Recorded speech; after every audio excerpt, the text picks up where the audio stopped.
So, welcome back mga master sa aking channel at sa episode na ito ay mag-i-install tayo ng WordPress sa ating website. So, bago ang lahat, para maka-install tayo ng WordPress, make sure na meron na tayong domain at server. So, kung wala pa, panoorin nyo yung episode number 7 and 8 para makita ninyo kung paano bumili ng domain and paano mag-connect sa server. So, ilalagay ko yung link sa description box. So, for this tutorial, na-connect na natin yung domain at server and ngayon mag-i-install na tayo ng ating WordPress.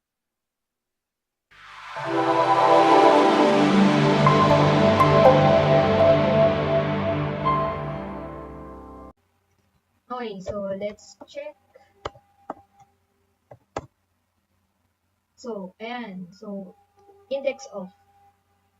Mukhang nag-take effect na nga yung ating name servers from our hosting to our domain registrar. So, ngayon it's time to build our WordPress.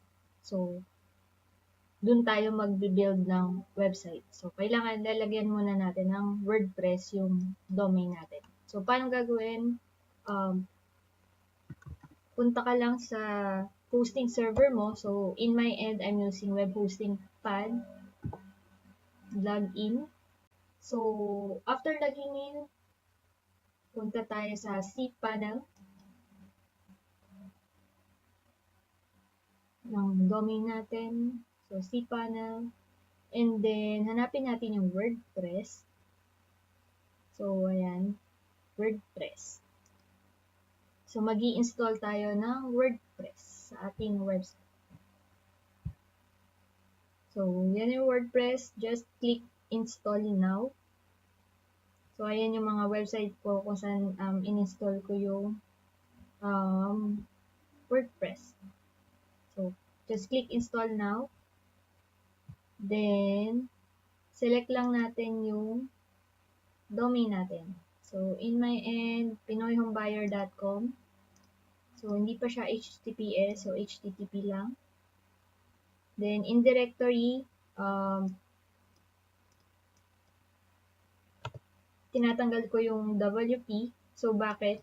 Kasi, ang magiging domain, yung magiging WordPress admin mo, magiging WP/ tas yung admin panel mo. So, ayoko na may slug, extra slug. So, gusto ko idiretso dun sa admin. So, I'll just remove yung WP dito, yung WordPress directory dito. Then, site name, Pinoy, Millennial, Buyer.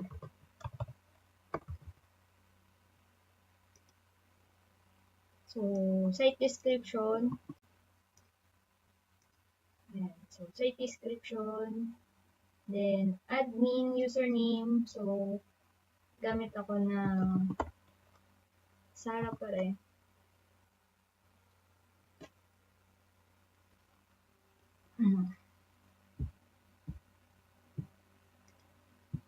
So, admin password.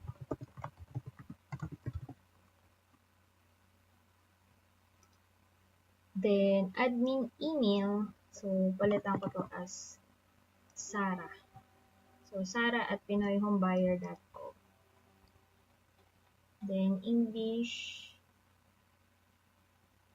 Ayan. So, yung theme, kahit later on na yan. So, then, click install.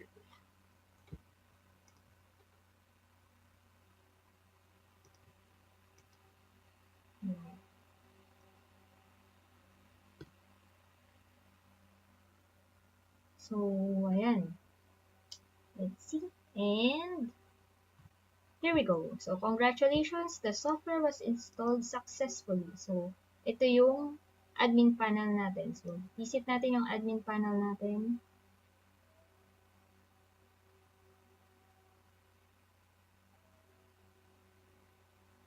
And there you have it. So, ayan. So, visit site. Ayan. So, ito yung ating default theme. So, yan. So, na-install na natin yung WordPress and it's about time para i-update yung mga kailangang i-update para mas maging mas maganda yung website natin. So kapag nagustuhan mo ang video na to, don't forget to subscribe and click on the bell icon para ma-notify ka sa next episodes ko. Don't forget also to comment, like, and share this video and hope to see you on my next episodes. God bless everyone!